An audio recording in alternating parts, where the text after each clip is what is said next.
ನಮಸ್ಕಾರ ವೀಕ್ಷಕರೇ. ಲೋಕಸಭಾ ಎಲೆಕ್ಷನ್ ಹೊತ್ತಲ್ಲಿ ಕರ್ನಾಟಕದಲ್ಲಿ ದೊಡ್ಡ ಸದ್ದು ಮಾಡ್ತಾ ಇರೋದು ಸಂಸದ ಪ್ರಜ್ವಲ್ ರೇವಣ್ಣ ರಾಸಲೀಲೆ ಸ್ಕ್ಯಾಂಡಲ್. ಸುನಾಮಿಯಂತೆ ವಿಡಿಯೋಗಳು ಶೇರ್ ಆಗ್ತಾ ಇದ್ರೆ ಪ್ರಜ್ವಲ್ ರೇವಣ್ಣ ಸದ್ಯ ಹೊರ ದೇಶದಲ್ಲಿದ್ದಾರೆ ಅನ್ನೋ ಟಾಕ್ ಇದೆ. ಈ ಮಧ್ಯೆ ಸದ್ದು ಮಾಡ್ತಾ ಇರೋದು ಪ್ರಜ್ವಲ್ ಸಹೋದರ ಸೂರಜ್ ರೇವಣ್ಣ ವಿಚಾರ. ಎಂಎಲ್ಸಿ ಆಗಿರೋ ಸೂರಜ್ ರೇವಣ್ಣ ಎಲೆಕ್ಷನ್ ಟೈಮ್ ನಲ್ಲಿ ಮದುವೆ ವಿಚಾರ ಮುಚ್ಚಿಟ್ಟಿದ್ರು ಅನ್ನೋ ಸುದ್ದಿ ಈಗ ಮುನ್ನೆಲೆಗೆ ಬರ್ತಾ ಇದೆ.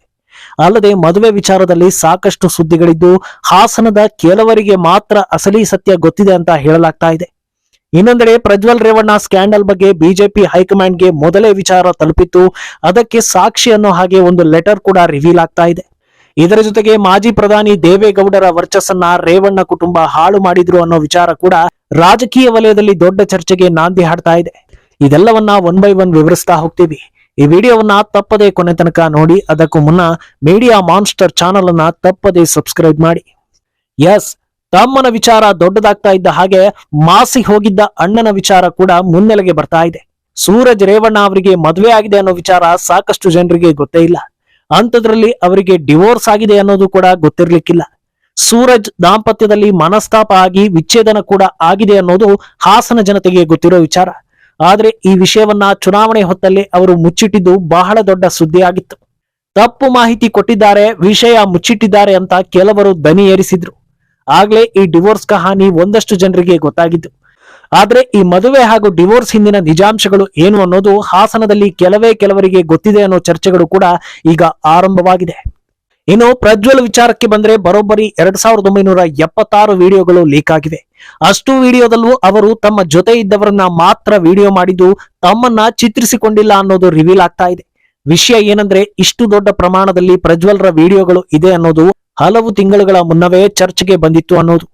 ಈ ಕುರಿತಂತೆ ಬಿಜೆಪಿ ರಾಜ್ಯಾಧ್ಯಕ್ಷ ವಿಜಯೇಂದ್ರಗೆ ಬರೆದಿದ್ದ ಪತ್ರವೊಂದು ಈಗ ರಿವೀಲ್ ಆಗ್ತಾ ಇದೆ. ಬಿಜೆಪಿ ಮುಖಂಡ ದೇವರಾಜೇಗೌಡ ಎನ್ನುವವರು ಈ ಪತ್ರವನ್ನ ವಿಜಯೇಂದ್ರಗೆ ಬರೆದಿರ್ತಾರೆ. ತುರ್ತು ರಹಸ್ಯ ಪತ್ರ ಅನ್ನೋ ಹೆಡಿಂಗ್ ನಲ್ಲಿ ಬಿಜೆಪಿ ಲೆಟರ್ ಹೆಡ್ ನಲ್ಲಿ ಈ ಪತ್ರ ಬಂದಿರುತ್ತೆ. ಇದರಲ್ಲಿ ನಿಖರವಾಗಿ 2976 ನೀಲಿ ಚಿತ್ರಗಳು ಲೀಕ್ ಆಗಿವೆ. ಇದೆಲ್ಲವೂ ಎಲೆಕ್ಷನ್ ಹೊತ್ತಲ್ಲಿ ಆಚೆ ಬರುತ್ತೆ. ಆದ್ರಿಂದ ಈ ಬಾರಿ ಜೆಡಿಎಸ್ ಜೊತೆ ಮೈತ್ರಿ ಮಾಡಿಕೊಳ್ಳೋ ಮುನ್ನ ಸಾಕಷ್ಟು ಬಾರಿ ಯೋಚಿಸಿ ಅಂತ ಪತ್ರದಲ್ಲಿ ಹೇಳಲಾಗಿರುತ್ತೆ. ಈ ಪತ್ರದಲ್ಲಿನ ವಿಚಾರದ ಗಂಭೀರತೆಯನ್ನ ಅರಿತ ಬಿಜೆಪಿ ನಾಯಕರು ಇದನ್ನ ಹೈಕಮಾಂಡ್ಗೂ ಕೂಡ ತಲುಪಿಸ್ತಾರೆ. ಪ್ರಧಾನಿ ಮೋದಿ ಹಾಗೂ ಅಮಿತ್ ಶಾ ವರೆಗೂ ಈ ವಿಚಾರ ತಲುಪಿತ್ತು ಅನ್ನೋದು ಗೊತ್ತಾಗ್ತಾ ಇದೆ. ಟಿಕೆಟ್ ಹಂಚಿಕೆ ಹೊತ್ತಲ್ಲಿ ಇದೇ ವಿಚಾರವನ್ನ ಮಾಜಿ ಪ್ರಧಾನಿ ದೇವೇಗೌಡ ಹಾಗೂ ಎಚ್ಡಿಕೆ ಬಳಿ ಅಮಿತ್ ಶಾ ಚರ್ಚೆ ಮಾಡಿದ್ರು. ಒಂದು ವೇಳೆ ಟಿಕೆಟ್ ನೀಡಿದ್ರೆ ಹಿನ್ನಡೆ ಆಗುತ್ತೆ ಅನ್ನೋ ನಿಟ್ಟಿನಲ್ಲಿ ಚರ್ಚೆ ಆಗಿತ್ತು ಅಂತ ಹೇಳಲಾಗ್ತಾ ಇದೆ. ಈ ಬಗ್ಗೆ ಸಂದರ್ಶನವೊಂದರಲ್ಲಿ ಮಾತನಾಡಿದ್ದ ಎಚ್ಡಿಕೆ ಪ್ರಜ್ವಲ್ ಸ್ಪರ್ಧೆಗೆ ಅಪಸ್ವರ ಬಂದಿತ್ತು ಅನ್ನೋದನ್ನ ಒಪ್ಪಿಕೊಂಡಿದ್ರು. ಆದ್ರೆ ಅದಕ್ಕೆ ಕಾರಣ ಏನು ಅನ್ನೋದನ್ನ ಹೇಳಿರ್ಲಿಲ್ಲ. ಆದ್ರೆ ಈಗ ಅದು ರಿವೀಲ್ ಆಗ್ತಾ ಇದೆ. ಇಷ್ಟೆಲ್ಲ ಆದ್ಮೇಲೂ ಪ್ರಜ್ವಲ್ ರೇವಣ್ಣಗೆ ಟಿಕೆಟ್ ನೀಡಿದ್ದು ಯಾಕೆ ಅನ್ನೋದು ಹಲವರಲ್ಲಿರೋ ಪ್ರಶ್ನೆ. ಆದ್ರೆ ದೇವೇಗೌಡರ ಮೇಲೆ ಗೌರವ ಹಾಗೂ ವಿಶ್ವಾಸ ಇರೋದ್ರಿಂದ ಇದೊಂದೇ ಕಾರಣಕ್ಕೆ ಟಿಕೆಟ್ ನೀಡಲು ಒಪ್ಪಿಗೆ ನೀಡಲಾಯಿತು ಅಂತ ಹೇಳಲಾಗ್ತಾ ಇದೆ. ಇನ್ನು ಬರೀ ಪ್ರಜ್ವಲ್ ರಾಸಲೀಲೆ ವಿಚಾರ ಅಷ್ಟೇ ಅಲ್ಲ, ಅದನ್ನ ಪಕ್ಕಕ್ಕಿಟ್ಟರು ರೇವಣ್ಣ ಫ್ಯಾಮಿಲಿ ಮಾಡಿಕೊಂಡಿರೋ ಸಾಕಷ್ಟು ಎಡವಟ್ಟುಗಳು ದೇವೇಗೌಡರ ವರ್ಚಸ್ಸಿಗೆ ಧಕ್ಕೆ ತಂದಿದೆ ಅನ್ನೋ ನಿಟ್ಟಿನಲ್ಲೂ ಚರ್ಚೆಗಳಾಗ್ತಾ ಇವೆ. ಕೆಲವೇ ತಿಂಗಳುಗಳ ಹಿಂದೆ ಭವಾನಿ ರೇವಣ್ಣ ಮಾಡಿದ್ದ ಕೆಲಸ ಇಡೀ ಜೆಡಿಎಸ್ ಪಕ್ಷದ ಮೇಲೆ ನಕಾರಾತ್ಮಕ ಪರಿಣಾಮ ಬೀರಿತ್ತು. 1.5 ಕೋಟಿ ಕಾರು ಅಂತ ಹೇಳೋದರ ಜೊತೆಗೆ ಜನಸಾಮಾನ್ಯರನ್ನ ಸಾಯಿ ಅಂತ ಬೈಯೋ ಹಂತಕ್ಕೆ ಹೋಗಿದ್ರು. ಇಂಥವರನ್ನ ಗೆಲ್ಲಿಸ್ತಾ ಇರೋ ಜನರಿಗೆ ಬುದ್ಧಿ ಇಲ್ಲ, ಇಷ್ಟೊಂದು ದರ್ಪ ಮಾಡುವವರನ್ನ ಯಾಕೆ ಗೆಲ್ಲಿಸ್ಬೇಕು ಅನ್ನೋ ನಿಟ್ಟಿನಲ್ಲಿ ಚರ್ಚೆ ಆಗಿತ್ತು. ಇನ್ನು ಈ ದರ್ಪ ದೌಲತ್ತಿನ ವಿಚಾರದಲ್ಲಿ ರೇವಣ್ಣ ಏನು ಕಮ್ಮಿ ಇಲ್ಲ. ಕೆಲ ವರ್ಷಗಳ ಹಿಂದೆ ಕೊಡಗಿನ ಭೀಕರ ಪ್ರವಾಹದ ಸಂದರ್ಭದಲ್ಲಿ ರೇವಣ್ಣ ಸಂತ್ರಸ್ತರಿಗೆ ಬಿಸ್ಕೆಟ್ ಎಸೆದಿದ್ರು. ಪರಿಹಾರ ನೀಡ್ತೀವಿ ಅಂತ ಬಂದು ನಾಯಿಗಿಂತ ಕಡೆಯಾಗಿ ಜನರನ್ನ ನಡೆಸಿಕೊಂಡಿದ್ದಕ್ಕೆ ಬಹಳ ಆಕ್ರೋಶ ವ್ಯಕ್ತವಾಗಿತ್ತು. ಇನ್ನು ರೇವಣ್ಣ ಹಲವು ಬಾರಿ ಮಾತನಾಡಿದಾಗ್ಲೂ ಇಂತಹ ಕಾಂಟ್ರವರ್ಸಿಗೆ ತುತ್ತಾಗ್ತಾ ಇರ್ತಾರೆ. ಸರ್ಕಾರಿ ಅಧಿಕಾರಿಗೆ ಬೈದ ವಿಡಿಯೋಗಳು ಕೂಡ ಆಗಾಗ ವೈರಲ್ ಆಗ್ತಾ ಇದ್ದು, ಪಕ್ಷಕ್ಕೂ ಹಾಗೂ ದೇವೇಗೌಡರ ವರ್ಚಸ್ಸಿಗೂ ಧಕ್ಕೆ ಆಗ್ತಾ ಇದೆ ಅಂತ ವ್ಯಾಖ್ಯಾನಿಸಲಾಗ್ತಾ ಇದೆ. ಇನ್ನು ಈ ವಿಡಿಯೋ ಲೀಕ್ ಹಿಂದೆ ರಾಜಕೀಯ ಇದೆ ಅನ್ನೋದು ಯಾರಿಗಾದ್ರೂ ಗೊತ್ತಾಗೇ ಆಗತ್ತೆ. ಹೌದು, ಎಲೆಕ್ಷನ್ ಟೈಮ್ ನಲ್ಲಿ ಇದೆಲ್ಲವೂ ಆಚೆ ಬಂದಿದ್ದು ನಾರ್ಮಲ್ ಆಗಿ ಇದರ ಹಿಂದೆ ಕಾಂಗ್ರೆಸ್ ಇರಬಹುದು ಅನ್ನೋ ಅನುಮಾನಗಳು ಎಲ್ಲರಲ್ಲೂ ಬರೋದು ಸಹಜ. ಆದ್ರೆ ಅದರ ಜೊತೆಗೆ ಈ ಎಲ್ಲಾ ಸ್ಕ್ಯಾಂಡಲ್ಗಳು ಆಗಿರೋದು ಇಂದು ನಿನ್ನೆಯಿಂದೇನಲ್ಲ. 2900ಕ್ಕೂ ಅಧಿಕ ವಿಡಿಯೋಗಳು ಇವೆ ಅಂದ್ರೆ ವರ್ಷಗಳ ಹಿಂದೆಯೇ ಇದೆಲ್ಲ ನಡೆದಿದೆ ಅನ್ನೋದು ಗೊತ್ತಾಗ್ತಾ ಹೋಗುತ್ತೆ. ಆದ್ರೆ ಸಂತ್ರಸ್ತರು ಎನಿಸಿಕೊಂಡವರು ಈಗ ಬರ್ತಾ ಇರೋ ಬಗ್ಗೆ ಕೂಡ ಚರ್ಚೆ ಆಗ್ತಾ ಇದೆ. ಒಂದೇ ಅವರನ್ನ ಯಾರೋ ಬಲವಂತ ಮಾಡಿ ಕರ್ಕೊಂಡು ಬಂದಿರಬಹುದು, ಇಲ್ಲವೇ ಇಷ್ಟು ದಿನ ಹೇಳೋದಕ್ಕೆ ಧೈರ್ಯ ಇರಲಿಲ್ಲ. ಆದ್ರೆ ಈಗ ವಿಷಯ ಬಹಿರಂಗ ಆಗಿರೋದ್ರಿಂದ ಎಲ್ಲರೂ ಧೈರ್ಯವಾಗಿ ಮುಂದೆ ಬಂದಿದ್ದಾರೆ ಅಂತಲೂ ಚರ್ಚೆಗಳಾಗ್ತಾ ಇವೆ. ಇನ್ನು HDK ಹಾಗೂ HD ರೇವಣ್ಣ ಫ್ಯಾಮಿಲಿ ಮಧ್ಯೆ ಅಷ್ಟೊಂದು ಹೊಂದಾಣಿಕೆ ಇಲ್ಲ ಅನ್ನೋ ಬಗ್ಗೆಯೂ ಮುಂಚೆಯಿಂದ ಚರ್ಚೆಗಳಿವೆ. ಅದು ಈಗ ಮತ್ತೆ ಮುನ್ನೆಲೆಗೆ ಬರ್ತಾ ಇದೆ. ಯಾಕಂದ್ರೆ ಪ್ರಜ್ವಲ್ ವಿಚಾರದ ಬಗ್ಗೆ ಪ್ರತಿಕ್ರಿಯೆ ನೀಡಿರೋ ಮಾಜಿ ಸಿಎಂ HDK ಉಪ್ಪು ತಿಂದವರು ನೀರು ಕುಡಿತಾರೆ ಅಂತ ಹೇಳಿದ್ದಾರೆ. ಅರ್ಥಾತ್ ಸ್ಕ್ಯಾಂಡಲ್ ನಲ್ಲಿ ಪ್ರಜ್ವಲ್ ಇರೋದು 100% ನಿಜ, ಈ ವಿಚಾರದಲ್ಲಿ ನಾವು ಹಸ್ತಕ್ಷೇಪ ಮಾಡೋದಿಲ್ಲ ಅನ್ನೋದನ್ನ ಹೇಳಿದಂತಾಗಿದೆ. ಈ ಹಿಂದೆ ಅಂದ್ರೆ ವಿಧಾನಸಭಾ ಎಲೆಕ್ಷನ್ ಟೈಮ್ ನಲ್ಲಿ ಹಾಸನ ಟಿಕೆಟ್ ವಿಚಾರದಲ್ಲಿ ರಗಳೆ ರಂಪಾಟ ಆಗಿತ್ತು. ಭವಾನಿಗೆ ಟಿಕೆಟ್ ನೀಡೋ ವಿಚಾರದಲ್ಲಿ ಕುಮಾರಸ್ವಾಮಿ ನಿರ್ಧಾರ ತೆಗೆದುಕೊಂಡಿದ್ರು.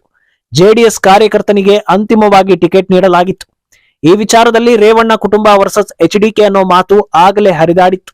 ಈಗ ಪ್ರಜ್ವಲ್ ವಿಚಾರದಲ್ಲಿ HDK ತಟಸ್ಥರಾಗಿರೋದು ಕೂಡ ಈ ಮಾತಿಗೆ ಇನ್ನಷ್ಟು ಪುಷ್ಟಿಯನ್ನ ನೀಡಿದಂತಾಗಿದೆ. ಇದೆಲ್ಲದರ ಮಧ್ಯೆ ಪಕ್ಷದಿಂದ ಪ್ರಜ್ವಲ್ ರೇವಣ್ಣರನ್ನ HDK ಅಮಾನತು ಮಾಡಿರೋದು ಕೂಡ ರಾಜ್ಯ ರಾಜಕೀಯದಲ್ಲಿ ದೊಡ್ಡ ಸಂಚಲನವನ್ನ ಸೃಷ್ಟಿ ಮಾಡ್ತಾ ಇದೆ. ಅಲ್ಲದೆ ಪ್ರಜ್ವಲ್ ರಾಸಲೀಲೆಯಿಂದ ಕೇವಲ ಪಕ್ಷಕ್ಕಲ್ಲ ಇಡೀ ರಾಜ್ಯವೇ ತಲೆ ತಗ್ಗಿಸುವಂತಾಗಿದೆ ಅಂತ ಕಡ್ಡಿ ಮುರಿದಂತೆ ಕುಮಾರಸ್ವಾಮಿ ಹೇಳಿದ್ದಾರೆ.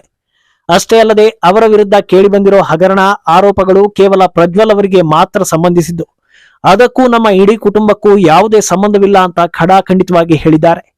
ಚುನಾವಣಾ ದೃಷ್ಟಿಯಿಂದ ಈ ನಿರ್ಧಾರ JDSಗೆ ಡ್ಯಾಮೇಜ್ ಕಂಟ್ರೋಲ್ ಆಗುತ್ತೆ ಅಂತ ಅಂದಾಜಿಸಲಾಗ್ತಾ ಇದೆ. ಯಾಕಂದ್ರೆ JDS ಅಂತ ಬಂದಾಗ ಮುಖ್ಯವಾಗಿ ನೆನಪಾಗೋದು HD ದೇವೇಗೌಡರು ಹಾಗೂ HD ಕುಮಾರಸ್ವಾಮಿ. ಒಂದು ವೇಳೆ ಈ ಕೇಸ್ ಸಂಬಂಧ HDK ಮೌನ ವಹಿಸಿದ್ರೆ ಬೇರೆ ರೀತಿಯಲ್ಲೇ ಇಂಪ್ಯಾಕ್ಟ್ ಆಗ್ತಾ ಇತ್ತು. ಆದ್ರೆ ನೇರವಾಗಿ ಶಿಸ್ತು ಕ್ರಮ ಕೈಗೊಂಡಿರೋದ್ರಿಂದ JDSಗೆ ಇದರಿಂದ ಅಂತ ದೊಡ್ಡ ಡ್ಯಾಮೇಜ್ ಏನು ಆಗೋದಿಲ್ಲ. ಆದ್ರೆ ಪ್ರಜ್ವಲ್ ರಾಜಕೀಯ ಭವಿಷ್ಯ ಅಂತ್ಯ ಆಗ್ಬೋದು ಅಂತ ಹೇಳಲಾಗ್ತಾ ಇದೆ. ಈಗ ಅಂತಿಮವಾಗಿ ಎಲ್ಲರಲ್ಲೂ ಇರೋ ಪ್ರಶ್ನೆ ಏನಂದ್ರೆ ಪ್ರಜ್ವಲ್ಗೆ ಶಿಕ್ಷೆ ಆಗುತ್ತಾ ಇಲ್ವಾ ಅನ್ನೋದು. ಈಗಾಗಲೇ ಸಿದ್ದರಾಮಯ್ಯ ಸರ್ಕಾರ SIT ರಚನೆ ಮಾಡಿ ತನಿಖೆಯನ್ನ ಆರಂಭಿಸಿದೆ.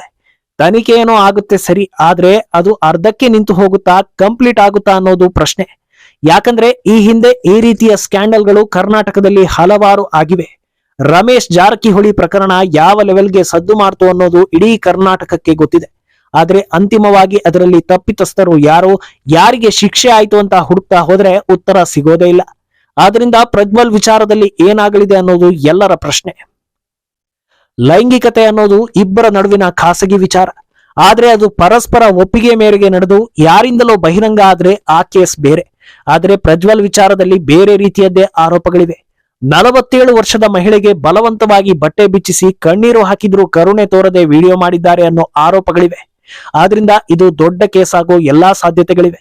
ಮುಂದೇನಾಗುತ್ತೆ ಅನ್ನೋದನ್ನ ಕಾದು ನೋಡ್ಬೇಕು. ಈ ಬಗ್ಗೆ ನಿಮ್ಮ ಅಭಿಪ್ರಾಯವನ್ನ ತಪ್ಪದೆ ಕಾಮೆಂಟ್ ಮೂಲಕ ತಿಳಿಸಿ.